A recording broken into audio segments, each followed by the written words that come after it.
Ainda nós também entrega de certificado não para o que trata de hercertificering de diensthonden não para o que trata Kia em caso aqui. O time aqui bot K9 team de Kia tem rol muito importante para garantir a segurança do quadro do instituto aqui e nós estamos presentes no momento especial aqui.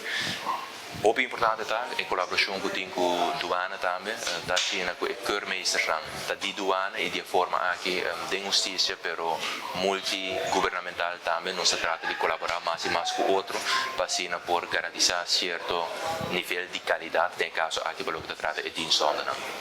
Muito importante de justiça tá, mais e mais nós vamos realizar com o departamento de justiça não só, não por atender com turcos, com folha de demanda que também riba não, e pensei colaboração aqui sumamente importante, nós estamos aqui colaboração com a douana também para o que trata parte de elevar a segurança na nossa fronteira, nós partner muito importante e tem rol muito importante também no quadro de aqui.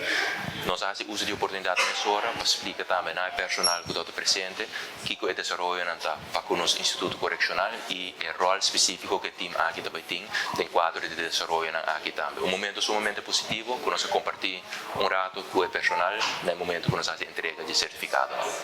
Hoje nós finalizamos nosso training, ou nosso exame, nós temos training com o cachorro novo que nós na raia. Com cada cachorro vamos ser certificado de novo, passa o keuring e isso aqui é o que nós fazemos e nós logra fazer isso aqui successful, que men aceite outra dia de ave. Então tá Angelo Varis, Maná, Elvis de Cuba e a mim mesmo. Nós estamos trabalhando todo tem dois cachorros, como ser certificado de novo e amigo uno e o meu outro colega também todo tem um que é um total nós estamos trabalhando de 6 cachorros simultâneos.